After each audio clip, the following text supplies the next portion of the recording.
Welcome to the Upside Journal podcast. While global markets are fixated on Bank of America's $100 million FIFA sponsorship, a quiet, coordinated network of diaspora syndicates is pulling off a much larger play, the Diaspora Legacy Arbitrage. They aren't just watching the game, they are using it to fund permanent infrastructure back in Africa. Absolutely. And I'm honestly thrilled to dive into this briefing today. As part of our Long Horizon series, we're going to chart exactly how this capital is flowing. And trust me, it is a masterclass in strategy. Okay, so to really grasp this contrarian play, we kind of have to anchor ourselves in the mainstream illusion first. Let's look at Bank of America. We are talking about a staggering $100 million deployment. CEO Brian Moynihan recently went on record calling their historic FIFA 2026 sponsorship money well spent. And you can see why, right? They're partnering up with Visa to build these branded soccer parks. They're launching massive soccer at schools initiatives stretching all the way out to 2030. It's a dense, highly manicured narrative. But here's the catch. It focuses almost entirely on ephemeral consumer transaction volumes hitting the host cities. It's a flash in the pan. Right, but let's actually dismantle that mainstream narrative for a second, because the reality on the ground is just far more sophisticated. We are looking at a very clear divergence here. You've got the mainstream play versus what we're calling the contrarian flip. While the mainstream is completely distracted by short-term consumer buzz and, temporary U.S. activations, the really sophisticated operators, they are zeroed in on sovereign infrastructure assets. They are actively transforming a one-time North American entertainment spectacle into a massive, multi-year institutional infrastructure asset gathering engine for West and East Africa. To break down the mechanics of this operation, we've structured this briefing into 4 distinct acts. 1. The arbitrage concept. 2. The case for SportyTV. 3. The syndicate toolkit. And finally, 4. The operator's playbook. Act 1. The arbitrage concept. Capturing the second wave. So historically, these massive World Cup sponsorship revenues, they basically remain entirely trapped within the host ecosystem, or they just loop right back to Western balance sheets. But 2026 marks a fundamental structural break, driven by sovereign sports arbitrage. The strategy here is honestly brilliant.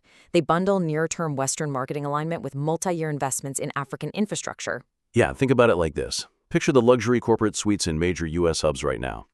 Diaspora executives are literally using this localized high-profile access as elite deal rooms. They pitch Western companies on global event alignment today, but in exchange, they are locking down multi-year capital for African broadcasting and regional digital infrastructure tomorrow. It's a total flip. Act 2. The case for SportyTV. Examining media distribution moats. To see exactly how this arbitrage is executed in the real world, SportyTV is the perfect case study. They completely stunned traditional legacy networks by securing the exclusive pay-TV broadcasting rights for all 104 matches of the 2026 World Cup in South Africa. Let that sink in. Securing a 104-match monopoly is an absolute masterstroke. Instead of letting capital just leak out of the continent through fragmented, piecemeal rights, SportyTV essentially built an impenetrable fortress around the African viewer. That is a massive media distribution moat. Exactly, and the crucial point here is how they actually weaponize that monopoly. Instead of simply pulling a temporary 2026 North American match feed and calling it a day, SportyTV is routing the entire operation through newly established production hubs in Cape Town and Madrid. They aren't just capitalizing on 4 transient weeks of event viewership. No, they are translating that temporary global hype into long-term technical broadcast jobs. They are forging permanent digital infrastructure across sub-Saharan Africa. That's the real play.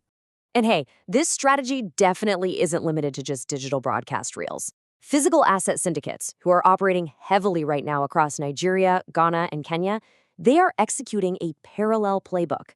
They deeply understand that Western boardrooms are absolutely desperate for a quote-unquote global footprint. So what do?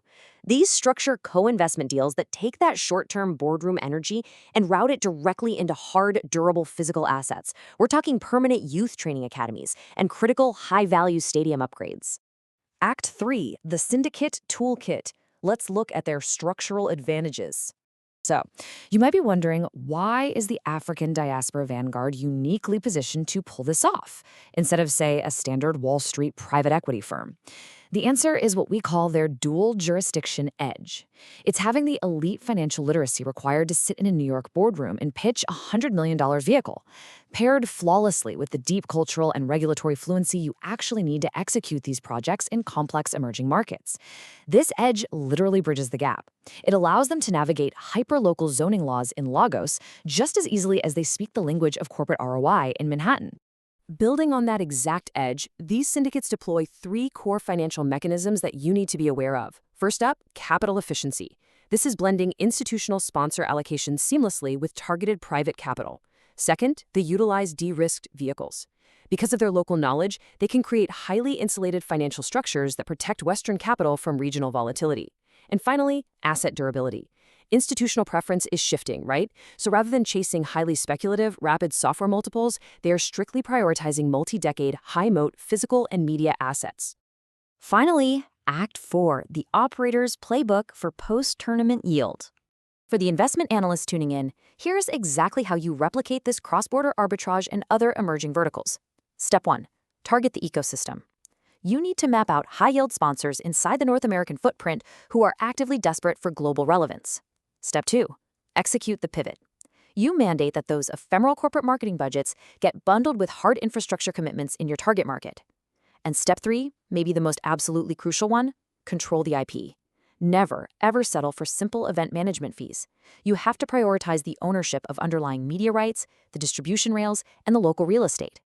Transient attention is expensive. Permanent infrastructure is where the value compounds.